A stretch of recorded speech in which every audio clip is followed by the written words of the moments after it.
Clay, on both the forum or the Discord. We don't really have a forum, but we have a Discord. And professional reviews. I've seen a few people mistakenly say that this is the penultimate episode.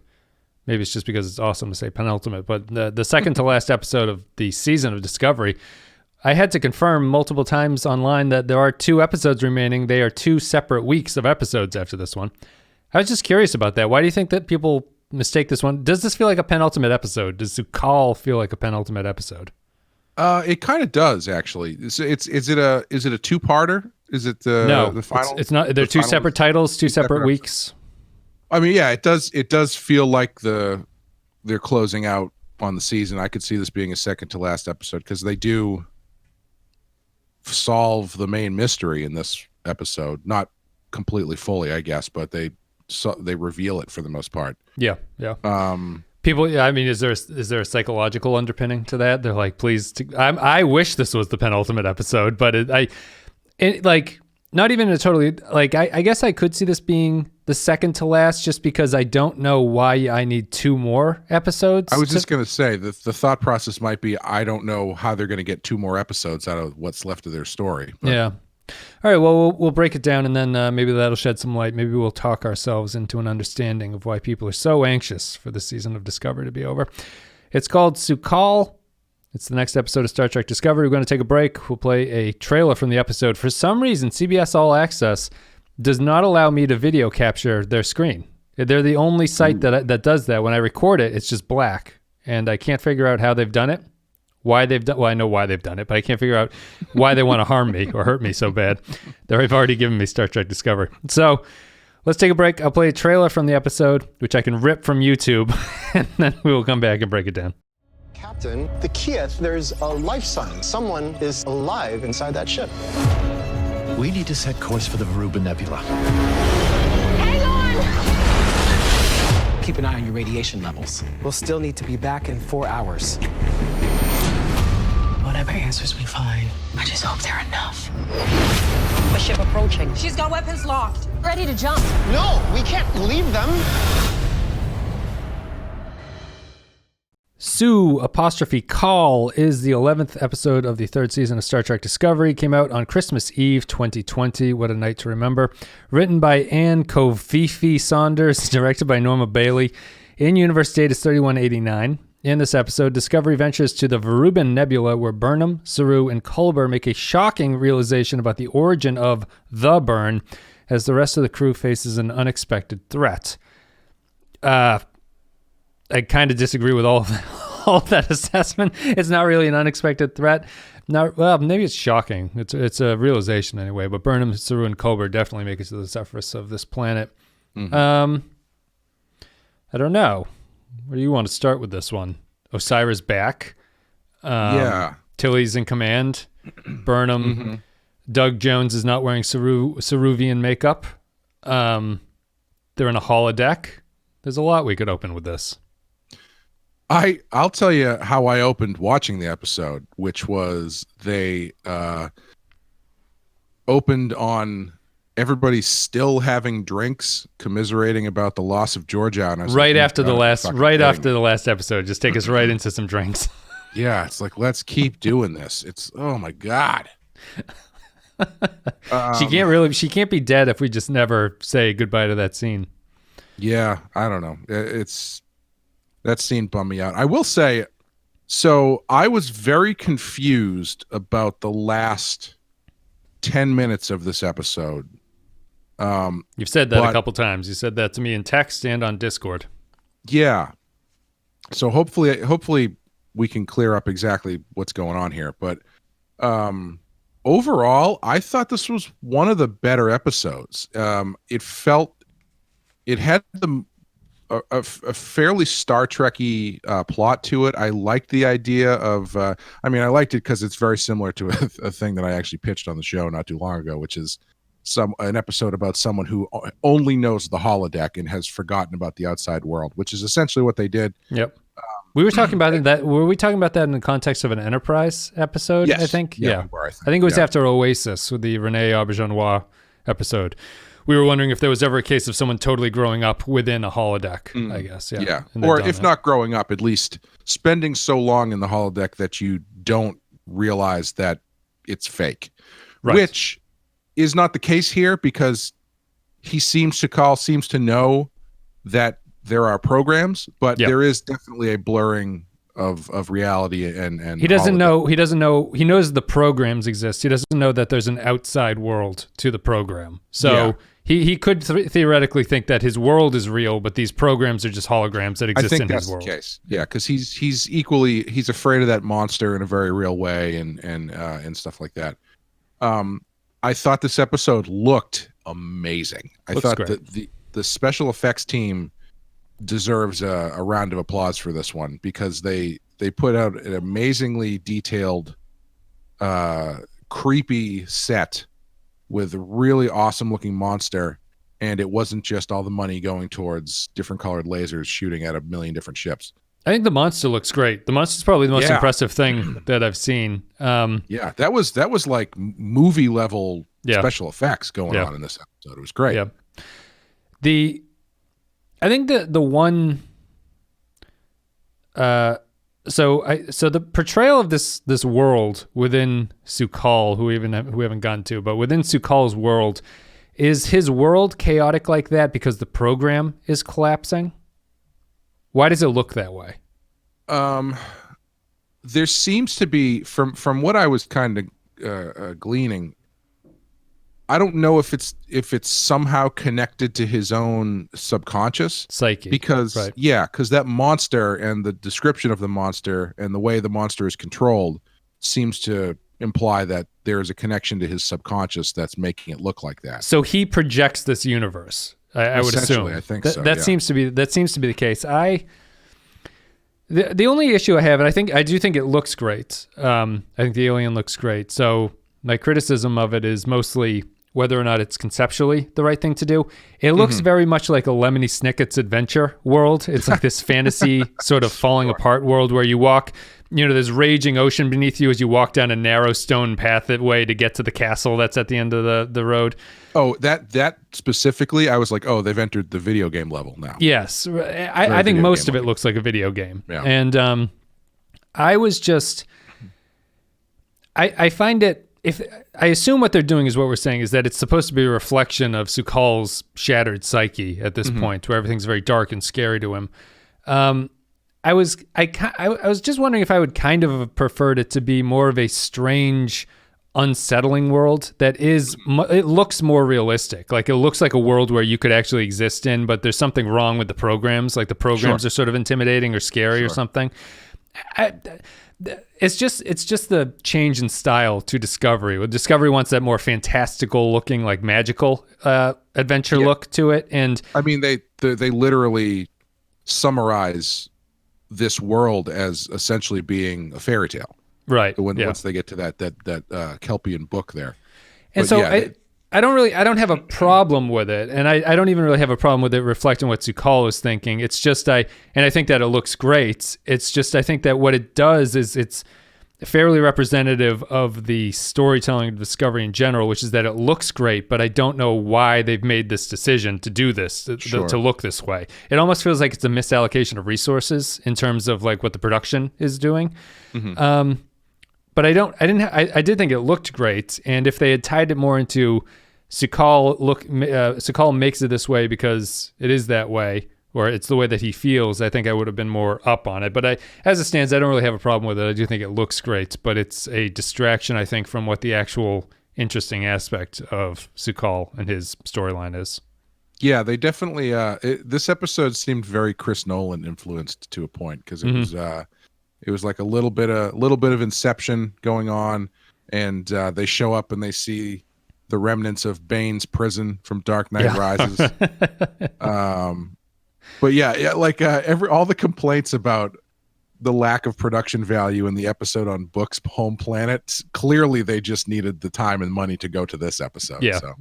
There's no living room sets in this one, fortunately. So I guess we should start there. Where the hell does this open? It opens with Georgiou, and then they get sent. They figure out that this alien, the Kelpian ship that's in the nebula, they somehow discover it's on a dilithium planet. They scan it or something. Saru then reveals that he has known that the woman is pregnant and not dying from radiation, which took a long time for him to reveal that information, but he does now at this point, so whatever. They go and they find it, and it's a Kelpian baby who's been raised. He's not a baby any longer, but he was a baby who was born on this in the wreck, I'm assuming, and has only known the wreck. And his mother scientist made a holodeck program for him where he would live in until he was rescued, and he would have programs that would teach him things about how to live and how to act and stuff like that. And because he was conceived in utero while there's radiation, he's immune to dying from the radiation, I guess. Sure. Okay. And he's also the source of the burn, interestingly. Do you want to explain? Go ahead. Do you want to explain this connection? Because I think this is the big thing of the episode, and there's a lot to talk about. But why don't you describe what your take on this is? Well, he seems to be the source of the burn, unless that's some sort of undercut red herring thing that they're going to reveal next episode, which is totally possible. But I don't. But he gets dangerously close to causing another burn here. Right. Yeah. So it seems right now that he is the source of the burn, which. Do you want to describe the process of what literally explain what happens to him? He gets, if I remember correctly, he gets scared and then he goes blah, and then he screams. I don't think they ever confirm that this is what happens, but what happens is he gets scared from the demon monster that's in there, and he screams, and a shockwave comes out of him. I assume because he is now born of this dilithium world that he has some special genetic connection to dilithium. Yeah, I so guess. when he screams, Sure. It causes the Discovery in the Viridian ship to dilithium to start to break down. And Stamets has this whole running around with like a chicken with his head cut off saying like, shut down the power flow inverters or whatever. The dilithium's about to explode. So what this means is that the burn was caused by this Sukhal character screaming. His terror. If I had to get, so that's the thing, because you got to track it back. So basically, essentially what it is it's very similar. It seems like it's very similar to how Professor X accidentally kills all the X-Men in Logan. Yeah, same effect. He has like a aneurysm and blows everybody up. Yep. Go in his dementia, he hallucinates or something and just causes a bunch of X-Men to die from it. Yeah, he has a mental break or something. So I'm assuming, if I had to guess, if we're going back and tracking how the timeline of this thing, he's like, I think they said it's like 4 or 5. He's 4 or 5 when it caused the burn happens. Yep. I assume what's going to happen is that the burn happened when his mother died. So his mother dies. He has a massive emotional reaction to it and causes all the dilithium in the world to explode. That's what I assume is going to happen. Because he screams the loudest then? Or is it disconnected to the scream and it's just his emotion? Yeah, I don't think it's connected specifically. I don't think it's a Banshee situation where he's just screaming really loud. I think it's emotional. I literally think it's a Banshee thing. I think that he has to scream for it to happen. Okay, either way. I think whatever the cause of the scream is, if the scream is what it is going to be an emotional response. So it's 6 of 1, really. So this is the problem I have with it. I don't think he's going to go up and just like harness his power and scream at Osiris' ship and her ship's going to explode. But that would be kind of cool. I could see that happening, actually. Like Black Bolt from the Inhumans. So I guess my problem with this is that, and is he unnaturally long-lived for a Kelpian at this point? I don't know. I was wondering that myself, yeah. Okay. Or does his dilithium superpowers give him immortality at the same time? The thing I don't know, because what's built into the Kelpians up to this point, as far as Saru knows, everybody else 1,000 years later would know better than he does, or we do. But Kelpians die at like 30 because they all go through that thing and they got culled and eaten or whatever. Yeah, they get killed by that the alien that sort of harvests them or whatever. So as far as we've never seen a Kelpian who's over like 25 or 30 or whatever, right. And which is why seeing that old one is such a deal. Yeah. That being said, I don't know if he's living extra long, like you're saying, because he's full of radiation or what. because there's no. I guess the old one does prove that they just live for a very long time. I don't think they say how old the old Kelpian is supposed to be, but Saru has a line about like, I've never seen a Kelpian who has been this long lived. So you assume he's extremely old. If I was him, I would have been like, I didn't know we could grow beards. I know. Excellent wispy beard. So all right, so the Kelpians live a long time. I'm fine with that. I guess the radiation killed all the other Kelpians, and he did not die because he was conceived in it. Which is fine. I also don't care about that. I guess the problem for me is that I suppose I like your explanation about his mother dying is what causes it. Because the way they play it here is that his scream causes the harmonics that shatter the dilithium crystals. So when he screams, the special effect is to have sound waves come off of him.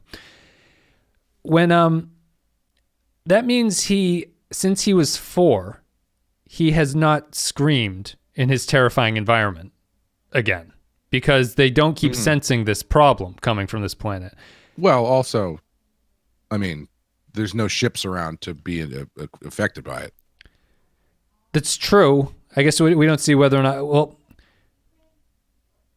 so because if it's just a screaming thing, every time he turns a corner and gets surprised by the monster, you would assume that he lets one of these things out. But he has not screamed recently either. Then because there's still dilithium in the universe.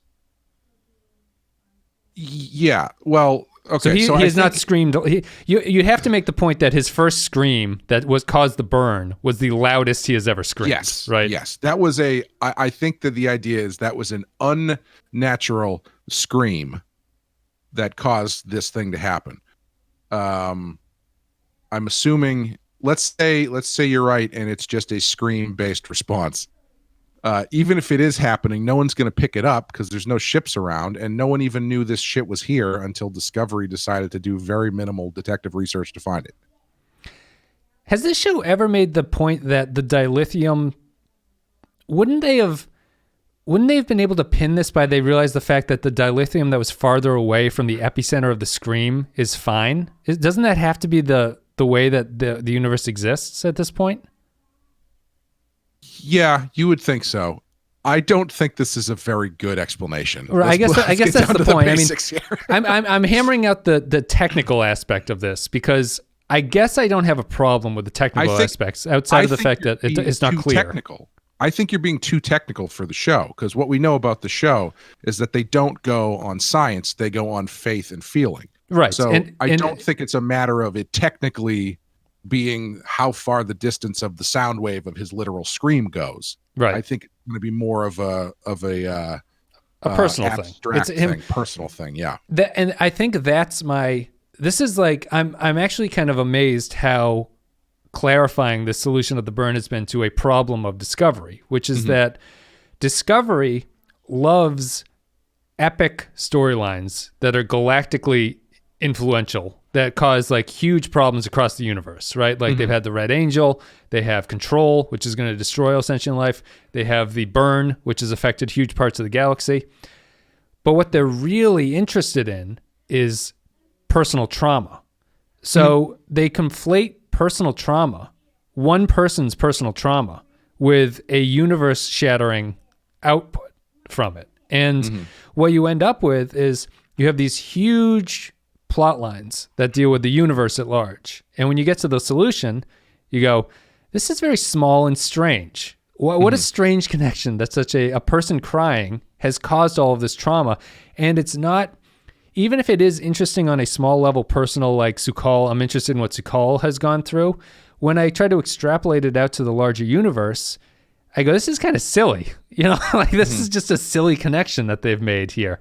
Burnham's mother being the Red Angel. It's this personal thing they think should matter, but it's having such ramifications down the line. Well, I think the reason that they're doing that is because when you get into cosmic level events, it's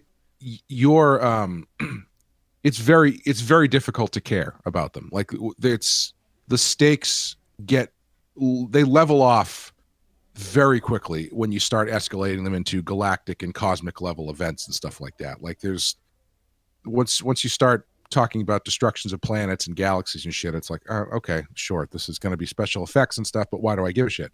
So what they're trying to do, which makes sense, is they're trying to link the large scale galactic events, which are pretty unrelatable, to something that is very personal and relatable. However, I think they're being too literal about it, is what the problem is, because I don't have a problem with doing that. I think Doctor Who does it really well.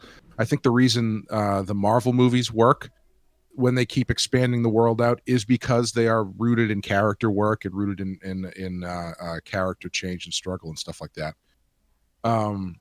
But I think this show gets too literal about the connection between a character's problem and the larger cosmic problem, because it makes it's too direct, I think, is the too issue. Direct, and it makes things feel really small, right? In a way that it shouldn't. It should be the galactic level event should amplify the personal event, but what's happening in this show is the personal event is making the galactic level event feel really small. Yes, I would also say that this is it's a scale problem, but it's also a problem that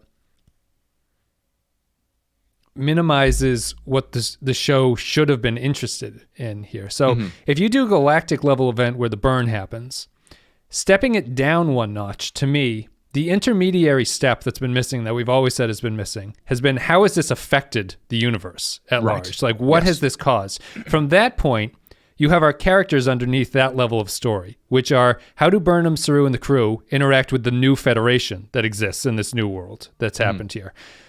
They don't do that. It's another Discovery thing. They skip that middle step. They're not interested in what the world looks like at this point. They have a big event, and we're going to tie it into a character event right at the bottom. And it's too small. It's too silly, and it's also it's not revealing of the characters in the story. Like, learning Su'Kal did this is fine. There's not I don't really have a problem with it. I think it's kind of silly that it's one little Kelpian baby screaming caused this whole thing to happen. But assuming there's still a chance they could, undercut it or subvert it somehow. But yeah, assuming. I find that unlikely, but I'll hedge it and say assuming. It completely skips anything about Burnham and crew getting to that point. It skips anything about Vance and the Federation. It skips anything about Osira and what that means. And you've just solved the mystery without really going into what made it an interesting mystery. It was never an interesting mystery, but you've done away with all the trappings that would actually expose like how this has impacted stuff outside of its Discovery's insistence on the trauma of characters. And what I think is, I'm sort of honing in on what my main criticism of Discovery is that Discovery, this title Star Trek Discovery, is not about physical discovery. It's not about exploration. It's about, they want the show to be personal discovery. They want it to be like a character growth, sort of trauma overcoming stuff. And I'm totally fine with that. But they can't, if they want to do that kind of storytelling, you can't have these huge stakes attached to it. You can't do these huge plots on top. Star Trek Discovery should be the adventures of a crew on a remote starbase or something, and it's like you need a smaller scale thing where you can spend time with the characters, and all of these changes that have taken place with the crew, where Tilly becomes the XO and then Tilly becomes the captain, actually exist and feel real in a world. The problem with Discovery, and I'll get back to you, I'm talking a lot, is that Discovery is trying to couple the J.J. Abrams understanding of Star Trek, which I mentioned before is an embarrassment about Star Trek. It's not an embarrassment about Star Trek's details or Star Trek, the franchise in general. It's an embarrassment about the way that Star Trek stories used to be told. They go, it's too boring. We can't be boring like that. People don't want to watch boring shit on TV. What we're going to do is add a whole lot of excitement to this. Whole lot of excitement, but we're also going to try to tell a dramatic personal story on top of it. And they don't line up. It just doesn't line up. You can't combine those two, at least in this show, not in a very effective way, where the huge implications of this galactic mystery and the science behind it and how it's impacted things are also being paired with a story of telling people how they're growing up and developing as people. I think it's missing on both fronts in that attack. I think they are not pulling it off on this show, but I don't think that you can't do it because, I mean, if you look at Guardians of the Galaxy, either one of those movies, those are very small personal movies about Peter Quill losing his mother and his family and finding his father and all this kind of stuff, which are couched in these galactic level event. He literally fights a living planet in the second movie. Yeah.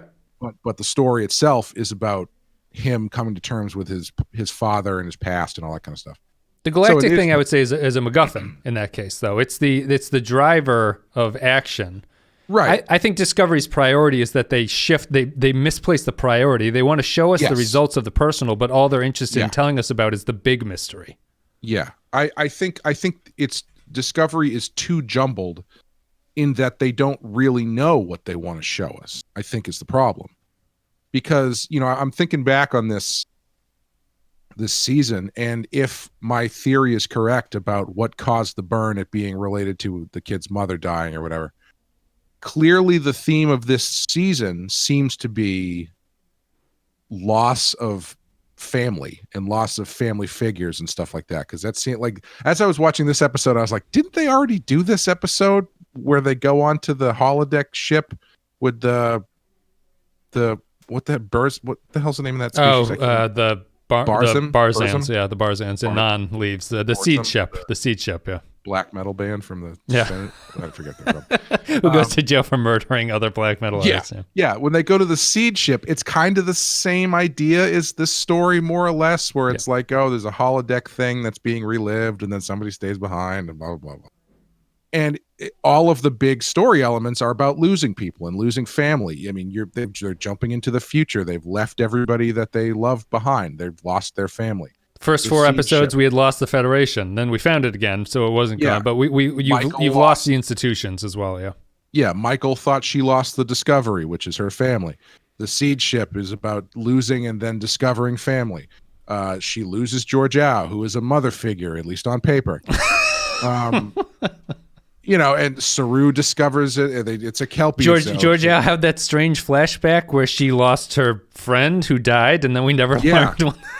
Georgiou goes back to the mirror universe where she loses her family because she's got to kill Michael again. Like, it's clearly that's what the thing is. I'm answering the question that I had, I guess, in the previous episode about what is this season about. But the reason I had that question is because those stories, the stories that they're telling are not like supporting the theme throughout a whole season. They're very disjointed. And they're about more or less the same thing, but you're not feeling any emotional really attachment to it because it's so scattered, because there's all of this other technical stuff, because they're not getting these stories about loss are superseding the world. So we don't really know how this stuff comes in or why we should care about this stuff. It's like, okay, sure. An episode about Book where he goes to his home planet and deals with the fact that he's lost his family only to get his family back again. Mm-hmm. Sure, sounds great, but I don't give a shit about any of this stuff because I don't know where it sits in the world that they've created. Right. So it's I get what they're going for, but yeah, they're losing it in the details. They're losing it in the structural concepts of the world that they're building because they're not building the world. Right. I would agree. I think that the problem there is that the backdrop to the story is not established. And if it's attempted to be established, it's through strange post-nonsensical statements like, we have to get the Federation back. And you go, why? Like, everything seems, I don't know what the downside of the Federation not existing is at that point. So when you don't establish what the world is that everything's taking place in, the one-off stories feel like they're just being pulled out of thin air because they are not tied down to things. And it is surprising, like, the theme has been fairly there since the start, but it's not played in a coherent way, which I think just ties back to the fact that the show is just, it can't balance episodic and serialized storytelling in the same. Yeah, it hasn't figured it out yet. It can't figure it out. I'm not sure why, because other shows do it well. The biggest problem, I think, is that they might be attempting to be Star Trek episodic too much, and the stories feel disjointed because they are too reliant on telling, like, this adventure happening here in this one episode.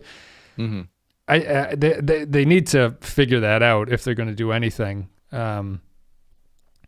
But after that, I'm a little bit surprised that you're higher on Sukal, his thing or whatever he's causing, than I expected. Although you seem to be hedging a lot on you think that more is going to to be coming out of this. I don't like it. I just I think it's it's in line with the rest of the show, where it's something that is a lot more abstract, causing something very literal to happen. So you kind of there's a lot of suspension of disbelief involved in a show that is traditionally a lot more hard science, quote unquote, based. Yeah. And I'm not saying that they needed a dilithium sound wave advisor to tell them the ins and outs of how that would work or something like that. It's just, I don't know. It is, they seem to be making, I think the biggest problem they have with this show is they seem to be stuck between whether they want to be Star Trek or whether they want to be Doctor Who. Because it's, Doctor Who is a time travel science show that leans heavily on fairy tale aesthetic, and they don't really apologize for it, and they don't really try to explain it.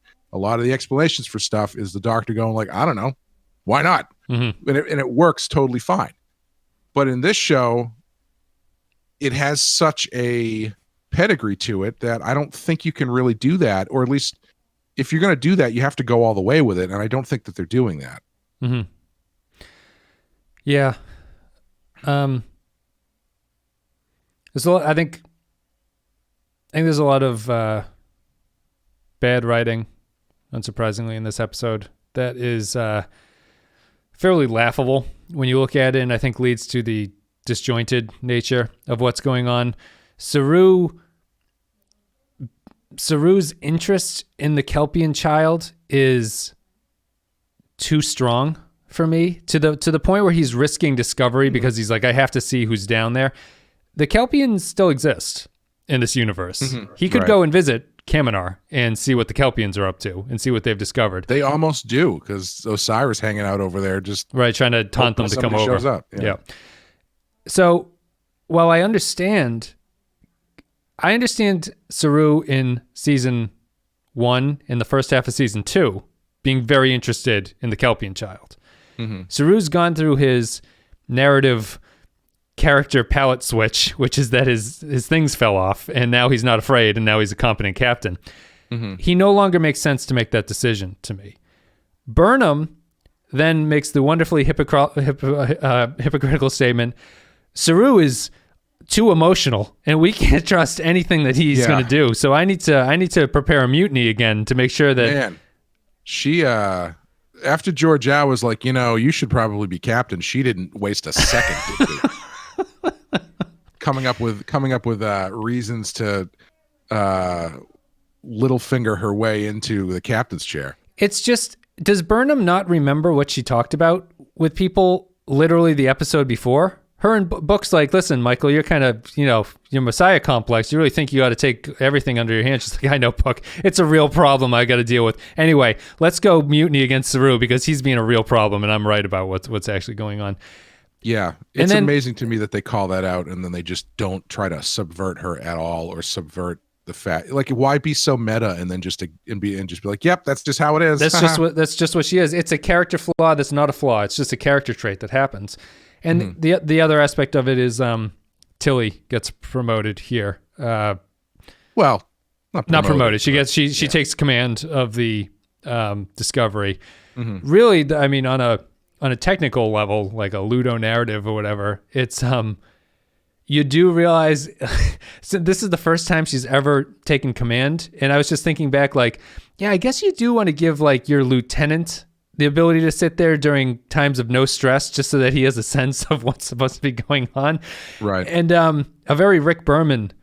I was just picturing Rick Berman calling up Alex, just saying, "Oh, give her a little button on that chair. Let her, when things get really exciting, just let her rub that button." It's like, what if when she gets stressed, she just undoes her zipper just a little bit? There's enough space down there. Just get some Happy fingers. Birthday, Rick. What is the bump on the chair? Like, it's just a. I don't know. It's just a. It's the thimble from Inception.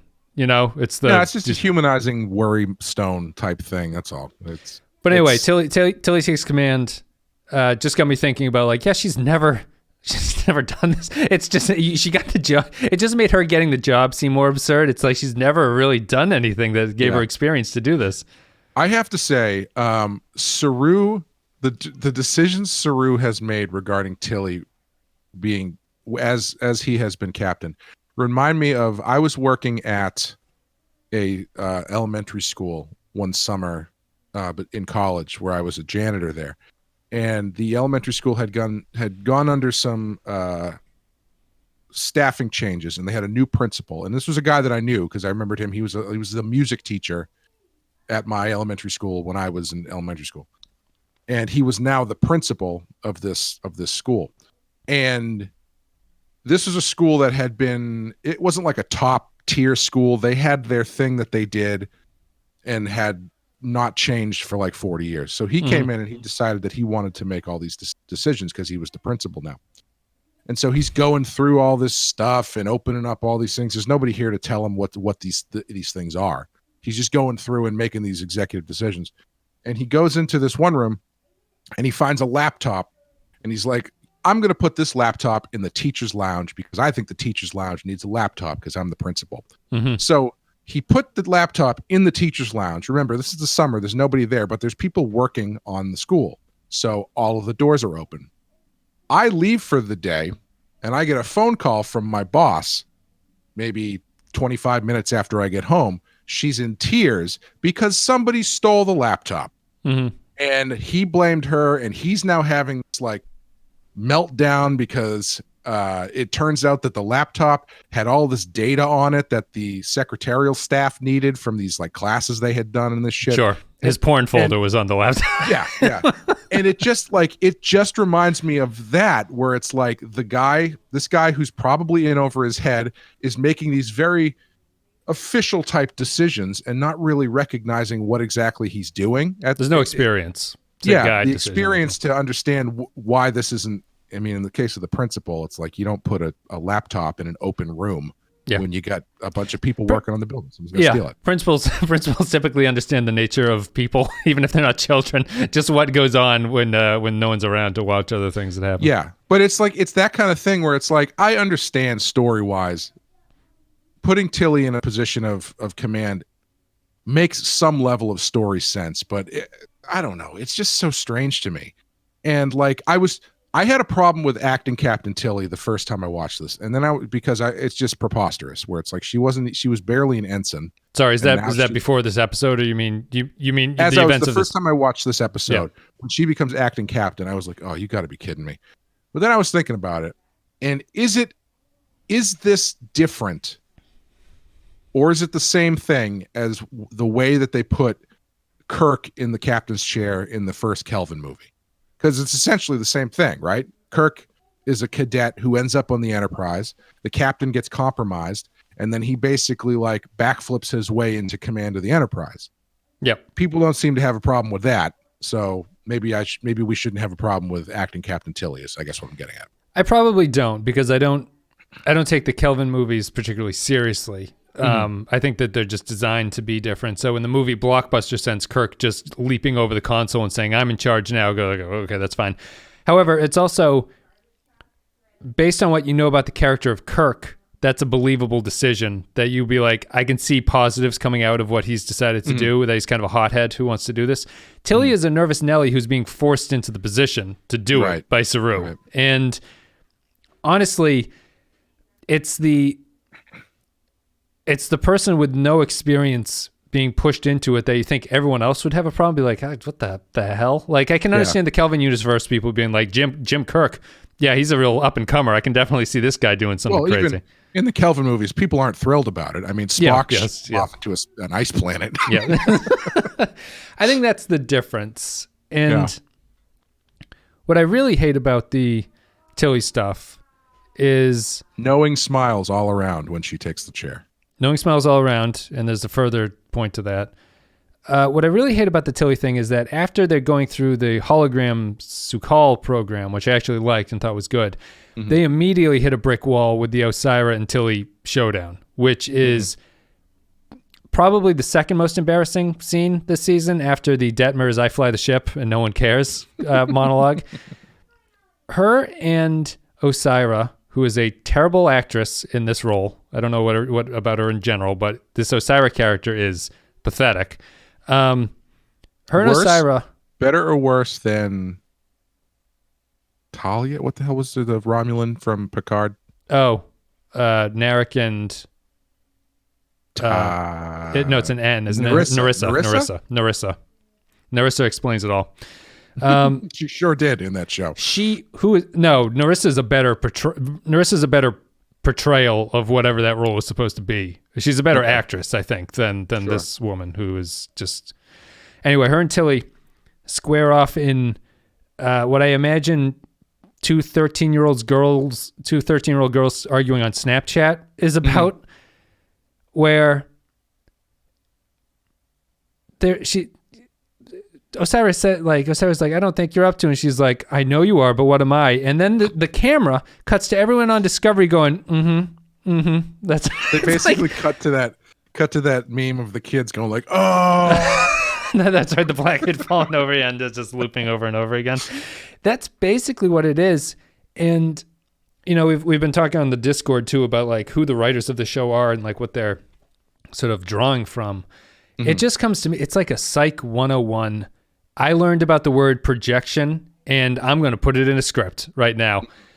How does Osira know anything about Tilly? How does she know? Yeah. It's the first thing she says. She's like, oh, Tilly, you're not a captain. She goes, oh, you're right. You've shaken me to the core. It's like, it's just so stupid. It's so stupid. It's 13-year-old girls arguing. That's what it is. It's like, it's not intimidating as a villain. There's nothing being drawn from it. I'm not learning anything about Tilly. It's just this inane back and forth between two horrible characters. Yeah, I have a lot of questions regarding Osira. To paraphrase, I believe it's what they said about Richard Nixon. What did Osira know, and when did she know it? Because there's a lot of stuff in this episode that I feel like happened off screen. She read Tilly's bio, her Wikipedia page, and knew that she's a nervous Nelly. Yeah, that scene. Yeah, it was a little bit disappointing that they had. I don't know if this is the first time. I'm gonna say it's probably not, because Star Trek's been around for a long time. But they had two female commanders in a standoff with each other, and yeah, it kind of felt like they were just high school girls taking shots at each other. And it's like, at first when both ships cloaked, I was like, ooh, are we gonna get some like balance of terror type stuff going on? And then they started talking to each other, and I was like, yeah, this is not balance of terror. They've been able to cloak this entire time. Why are they not cloaked? Why are they not cloaked all the time? Why didn't they just cloak while they were hanging out with no shields? Right. Waiting for Osira to show up.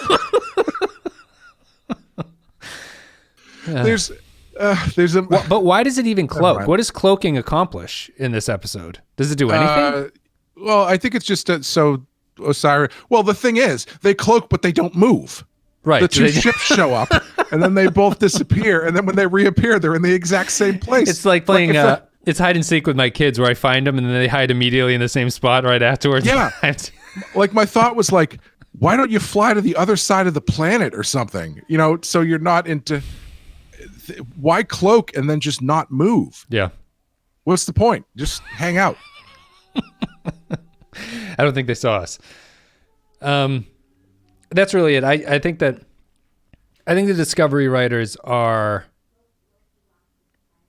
It's the problem that we mentioned before, where they're trying to make this an internal character-driven show where the character change is everything. I feel that they have no lived experience about like why people change or what they're supposed to change or like how people actually deal with problems. Like Detmer's post-traumatic stress disorder just goes away because she can fire the guns on the ship or something, and then Tilly is just in command and becomes commander. It's just it's an ideology of like, it's a mentality of knowing what the good outcome is, but not the work to get to that or something. It's really strange, and it's just such a leap of characterization. To be fair, though, Commander Tilly does allow the ship to be captured. It's not like she's Captain Kirk, where as soon as she hits the chair, she's making all the right decisions. No, she's incompetent. She fights off Osira. The show likes the way she fights off Osira, though. That's what you get from those glimpses of the crew members who are like, "Yeah, you tell her, Tilly." Yeah. The narrative of it is much more interesting if Tilly is doing that, and the shots of the crew members of them going like what the hell is happening here? Yeah. That's a better storytelling about Tilly learning something while under command. Make these decisions seem like they actually have some kind of ramifications to it. And when you have Tilly win, it seems absurd that Osira's just like, never mind, I'll just board you and take over now anyway, so no one can put up a fight. And you guys have all the badges. Just beam away. How can you board anywhere and be held at gunpoint when you have a transporting badge that allows you to just get anywhere you want to go? Once they do board the ship, they're there for a while before anybody on the bridge knows what's happening. Yeah, saved on makeup by having a lot of biker helmets too, which I appreciate. Anytime, I know. Yeah, but based on the helmets and the robotic delivery, I was like, are they going to take the helmets off? And she's got an army of droids or something. Yeah, could be. But yeah, it was. She's not. If they don't come away from this experiment of Tilly being the captain, with Tilly having her confidence like shattered and having to build herself back up, then I don't know what the point of any of this was. Yeah. Because she did not do a good job. I guess if we're going by Carl logic, she did as good a job as she could given the circumstances that she was in command of a starship with little to no experience whatsoever in how to do that. Results don't matter in Carl's eyes. It's just that you try to do something. It's just the thought that counts. It's like why I stopped getting Christmas presents for people. I think about it a lot, and that does all. That's I meant to do it. Yeah.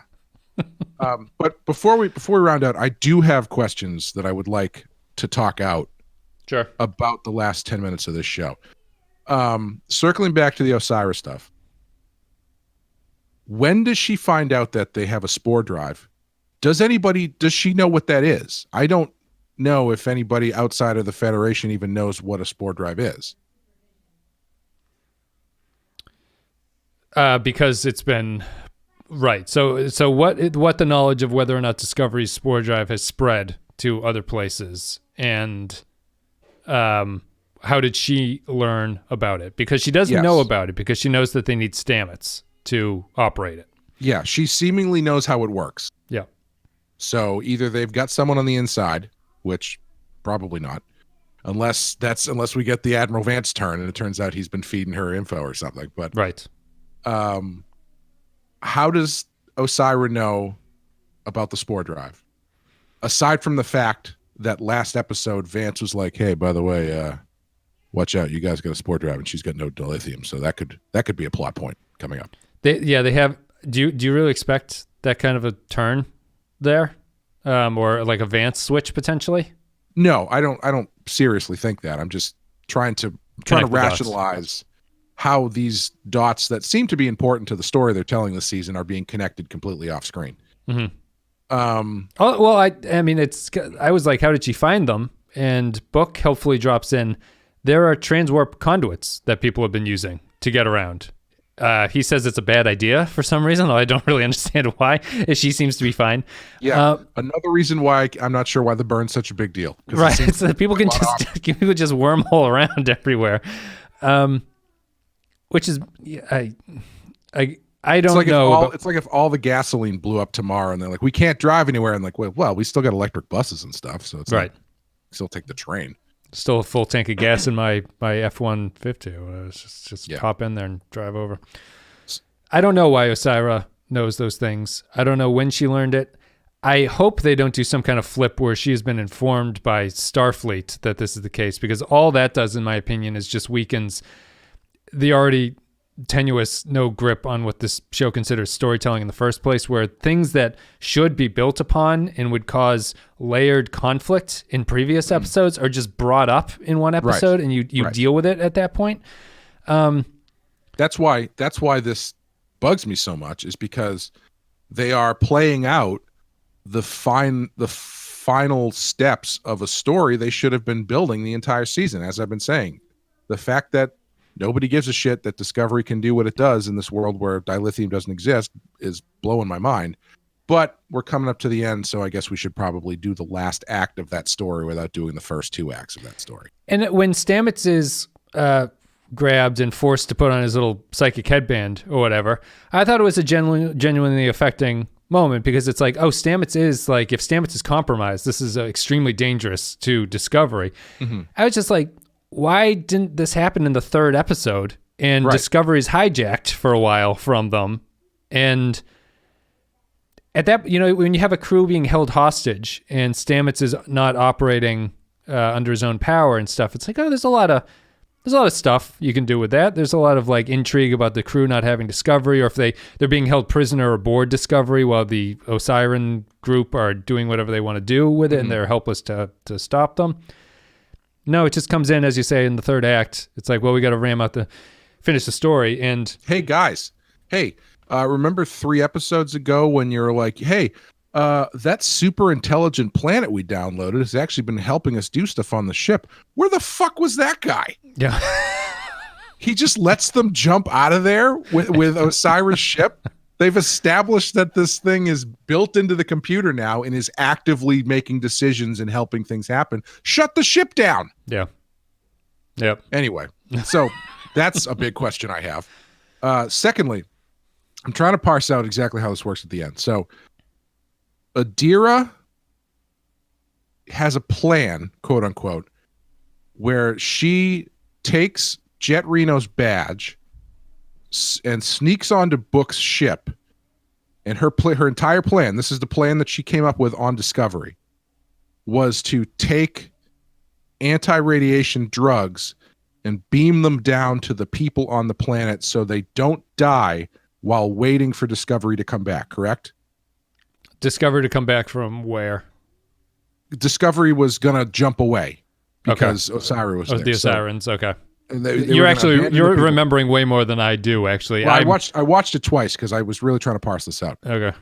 So my understanding is that's the case, is that Adira is going to jump down to the planet, but this is happening before they know that things have gone Discovery bad. has been boarded. Yeah. Adira is going to jump down to the planet, and Discovery is going to jump away, and she'll deliver the drugs. Yeah, I apologize if I misgendered her in my last talk. It slipped my mind. They are going to give the people on the planet the drugs so they don't die and wait for Discovery to jump back, right? Right. However, in that process, Michael jumps back onto Book's ship. Because the point of Book flying to the planet is to pick up the 3 down on the planet.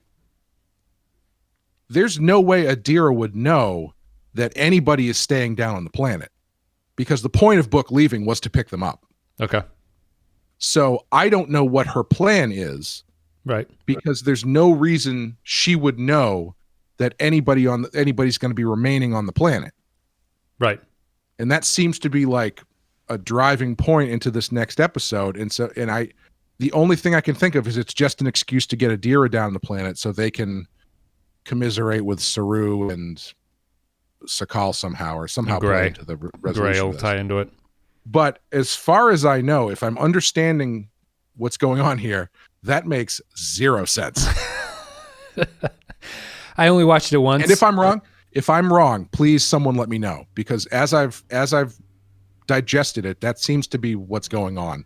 And it doesn't make sense, because there's no way Adira would know that anybody was staying on the planet, because the plan was to beam them back onto Book's ship. Burnham questions. Because even when Burnham comes onto the ship, Book says, "Where are the other 2?" And at that point, Adira has already left. Book, waiting for the away team, is surprised to find Adira aboard a ship. They say they are beaming down to deliver much-needed medication so they can survive until Discovery returns. They place the medicine inside their mouth and beam down to Book's frustration. Oh, they is Adira. Yes. Reading the plural they in a multi-character thing is just extremely confusing. They place the medicine inside their mouth and beam down to Book's frustration. Book beams a weakened Burnham aboard and gives her medicine, though she is so dangerously radioactive. Burnham says they will have to return for the others and will explain on their way back to Discovery. And then Book tells her that Adira just beamed down with the radiation pills. Okay. Yeah. So I don't understand why that happened. I don't know. I wish I could hash this out with you. I don't know. I think my brain it's the thing that's just like my brain is just shut down for Discovery stuff like that. I honestly think it's one of those things where as they're making the show and writing it or whatever, there's so much stuff going on that I think they just crossed their lines. Character just needs to get there. Just get them there somehow. I think they just didn't realize exactly what information they'd put out and how things were working out in that. I mean, honestly, the thing that I thought most about Adira in this one is why was this character introduced in this season? What, like, you have a ton of characters, and has there been a story for Adira? What's the story with Adira? Just the story loss? Is that it's a lost story, and then Gray leaves for a little bit and then comes back. Gray just shows up and he's like, "I'm sorry, I just needed a break." He does the Ducat goes blind in the ending of DS9. He's like, "I'm blind," and she said, "Get out of here." And he comes back. He says, "I'm not blind anymore. I can continue the story." What is that? What is that story? That story is awful. I think they are going to play into whatever happens with Sakal. What relationship do they have? What common bond is there? That it's about loss. They know that they've lost somebody. Yeah, that's probably what it's going to be. Yeah, that's Michael Burnham's job. Michael Burnham tells Sakal what the emotional impact of this state is going to be. I don't know. Yeah, I don't know, man. All right, we're done with Sakal. Thank you very much for listening. Thank you for supporting the show. Patreon.com/the Penske Files is the place to go to support the show. If you're so interested, a couple $2 a month gets you extra stuff, extra podcasts, extra poll access and things like that. And as always, our Captain Tier supporter, not poll access in any filthy sense, but you get access to vote on things. As always. Whoa, let's not close any doors. As always, our Captain Tier supporters get a special thank you. Special thank you to Ben Douglas, Tarek Latif, Joint Mango, Kyle Barrett, Mike Burnett, Matthew Ross, Andrew Chirlog, Cardinal Doomsday, Nathan Elliott, Samuel Custer, Matt Cutler, Nick Sergey, Grim Santos, Sean, Christian Pouch, Bradley Killens, Dwayne Hackett, Chris Tinsley, Darth Moss, Kevin Reyes, Jordan Cooper, Vol 13 Hero, Rune Vendler, AJ28, Stefan Minton, Nick the Rat, Derek Zajac, Paul Roscoe, Jacob123, Point Extra G, Groppler, John Zorn, Mike Harris, Eric Santuan, Kevin Lowry, Captain Brazen, Jakey's Gamer, Patrick Seba, Corey Martin, William Scheisler, Soylent Blue, Zane Majors, Dave Davies, and Olivier Pardeur. Thank you very much for supporting the show and Discovery. We have 2 episodes of Discovery left.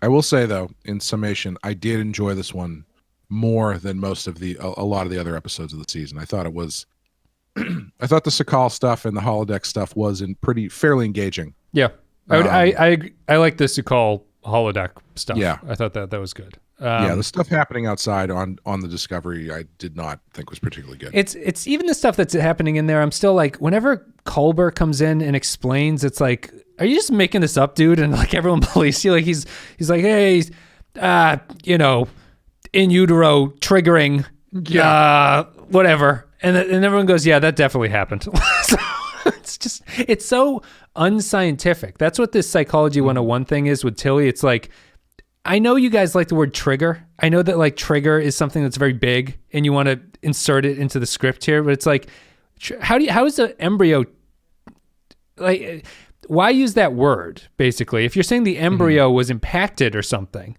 an embryo can't be triggered. Like the emotional thing of an embryo is not triggerable. You can't do anything to it that will cause it to remember something. Well, I tell that to the people outside your house with the signs, Wes. Not pull a trigger. Disagree. I'm talking disagree with your views on how early in life triggering happens. I just don't that's the weak sauce aspect of it, and I want the Sakal holodeck stuff to be better than that. I think there's ripe space to play in that universe, and especially play around in a holodeck episode for Discovery. I think that there's room to do it. It's just not. Culber does that a lot. And also, my other favorite thing Culber does a lot this season is he he figures out ways to get out of hanging out with people on the ship by mentioning the fact that he was once dead. He's always bringing that up. It's like, like, Culber, why are you're you going alive down to now. You're alive now, Culber. How about you get over yourself? Why are you going down to the planet? Because I understand what it's like to be lost. And also, you guys just bore the fuck out. I'm stuck in this room all day. I can't wear my cool, hot club clothes and go talk to the Admiral anymore because she got blown up. Why, just in a sense of being like efficient with your character management, why is Culber not the lead doctor on Discovery? Why is that other black female doctor always involved in every medical diagnosis?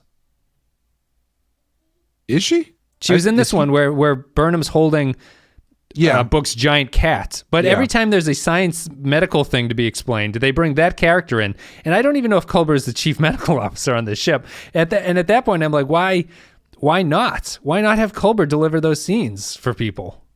Yeah, that's a good question if that's the case. I was a little bit confused when Burnham comes back onto Book's ship and he's like, you've got radiation poisoning. You'll have to spend a lot of time with Dr. whatever. Whatever that character's name. But at first I thought he said Culber because her reaction is, let's talk about that after we finish this problem, as though she recognizes that Culber is stuck on the planet. Stuck on the planet, yep. But that's not the case. I mean, it is the case, but Book uses the other doctor's name. Yeah. So, I don't know. I mean, maybe if I don't blame him. I don't want to deal with a fucking cat. Get stuck having a de-radiation a cat. that cat annoys me. Fits in with all the other giant pussies on this show, though. I think. Jesus. I guess that's it for Discovery. We're done with Sukal. We'll be back with the next episode, which is not The Outside, which is the final. There is a tide. ... It's taken from a line of Shakespeare. There is a tide in the affairs of men, which, taken at the flood, leads on to fortune. Omitted, all the voyage of their life is bound in shadows and miseries. And in miseries. On such a full sea, we are now afloat, and we must take the current when it serves, or we lose our ventures. All right, so we'll be there with There Is a Tide. Thank you very much for listening. Patreon.com/The File. Clay, do you have anything you want to say quick before we go? Check out our Christmas episode of Rotten Heart Picture Show. We covered 1974's Black Christmas, which is one of the first modern slasher movies directed by the guy that did A Christmas Story. I think Black Christmas is the superior Christmas movie because I do not like A Christmas Story. And next week we will have a new Badass. We're coming up on the end of that, season 3 for that. So check it out. That's it. And the Patreon content this month, Attack the Block came out today, not the day of this release, but the day we're recording that. And then we did Christmas in Connecticut. So if you're interested in those movies, you can support us on Patreon. Cool. Thank you very much. We'll be back with There Is a Tide, the truly penultimate episode of Star Trek Discovery's 3rd season.